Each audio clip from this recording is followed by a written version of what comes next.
দর্শক, এই মুহূর্তে ঢাকা টাঙ্গাইল মহাসড়ক থেকে সরাসরি যোগ দিচ্ছেন আমাদের সহকর্মী কামাল হোসেন। কামাল, মহাসড়কে যানবাহনের চাপ কেমন দেখছেন এবং যাত্রীদের ভোগান্তি কমাতে কি ধরনের ব্যবস্থা নিয়েছে পুলিশ?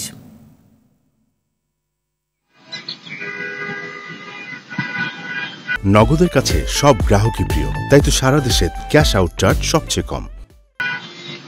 জি মিতু, গেল কয়েকদিনের তুলনায় কিন্তু আজকে এই ঢাকা টাঙ্গাইল বঙ্গবন্ধু সেতু মহাসড়কের যানবাহনের চাপ ব্যাপক বেড়েছে। তবে এখানে ভোর 6টার দিকে এই সড়কের পৌলি এলাকায় একটি সিমেন্ট বোঝাই ট্রাক উল্টে গেলে কিন্তু এই যে যানবাহনের চাপ বা যানজট, যানবাহনের দীর্ঘ সারির কিন্তু সৃষ্টি হয়। পরে 1 ঘন্টা পর পুলিশের পক্ষ থেকে কিন্তু সেটি সরিয়ে নেওয়া হলে যান চলাচল শুরু হয়। তবে এখনো কিন্তু টাঙ্গাইল বাইপাস থেকে বঙ্গবন্ধু সেতু পর্যন্ত দীর্ঘ প্রায় 25 কিলোমিটার এলাকা জুড়ে গাড়ির দীর্ঘ সারি রয়েছে। কোথাও কিন্তু থেমে থেমে চলছে এবং কোথাও ধীর গতিতে যানবাহন চলছে।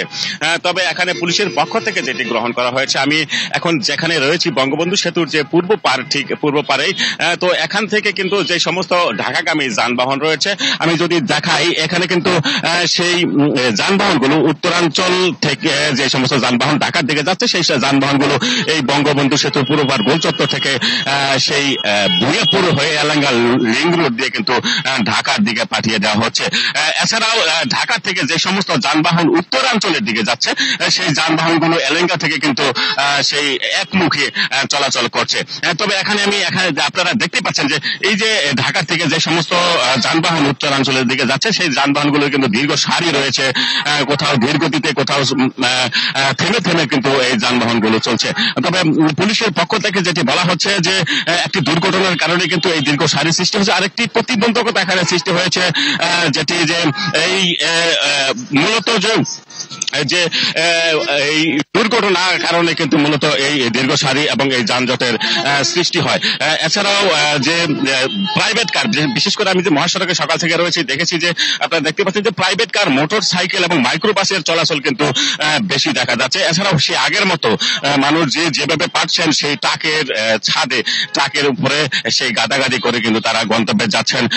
তবে এখানে আমি একটি তথ্য দিয়ে রাখি যে গেল 24 ঘন্টায় এই বঙ্গবন্ধু সেতু দিয়ে যানবাহন পারাপার হয়েছে 40,906টি, যা আগের 24 ঘন্টায় ছিল 30,000। মানে এই যে 24 ঘন্টা পার হয়েছে, এই 24 ঘন্টা পার হওয়ার পরে কিন্তু 10,000 যানবাহন বেশি পারাপার হয়েছে। এর থেকে টোলাটাই হয়েছে 3,21,00,000 টাকা। তবে পুলিশের পক্ষ থেকে যেটি বলা হচ্ছে যে সময়ে যতই গড়াবে যানবাহনের চাপ বাড়বে, গার্মেন্টস পুলিশ ছুটি হবে এবং লোকজন কিন্তু গরমুখ হবে। তবে যে তারা কিন্তু চেষ্টা চালিয়ে যাচ্ছেন যাতে এখানে একটি বিষয় তারা বলছেন যে ফিটনেসবিহীন যানবাহন, যে সমস্ত যানবাহন রয়েছে সেই ফিটনেসবিহীন যানবাহন যাতে মহাসড়কে না আসে এবং ফিটনেসবিহীন এই সমস্ত যানবাহন, লক্ষ লক্ষ যানবাহন যারা যে যানবাহনগুলো রয়েছে এগুলো বিকল হলেই কিন্তু কিছু সময়ের জন্যই সেই দীর্ঘ সারির সৃষ্টি হয় এবং সারি থেকে কিন্তু যানজটের সৃষ্টি হয়। তবে এখানে আমি বঙ্গবন্ধু সেতু কর্তৃপক্ষের সাথে কথা বলেছি, তারা যেটি বলেছেন যে তারা এই উভয় পারে, বঙ্গবন্ধু সেতু পূর্ব এবং পশ্চিম এই উভয় পারে কিন্তু 18টি টোল বুথ চালু করেছে এবং মোটর সাইকেলের চাপ থাকায়, মোটর সাইকেলের দীর্ঘ সারি থাকায় তারা কিন্তু মোটর সাইকেল দুই পারে 4টি লেন চালু রেখেছে এবং বাকি আরো 14টি লেন চালু রেখেছে অন্যান্য যানবাহনের জন্য। তবে আরো যানবাহনের পুলিশ সুপার যেটি আমাকে জানিয়েছে 7 শতাধিক পুলিশ মোতায়েন রয়েছে, যারা কিন্তু এই মহাসড়কে যাতে করে মানুষজন নির্বিঘ্নে ঘরে ফিরতে পারে, পরিবার পরিজনদের সাথে ঈদ করতে পারে, সেই পরিকল্পনা কিন্তু, সেই লক্ষ্যে কিন্তু কাজ করে যাচ্ছে পুলিশ। মিতু। জি, অসংখ্য ধন্যবাদ আপনাকে আমাদের সাথে যুক্ত হওয়ার জন্য।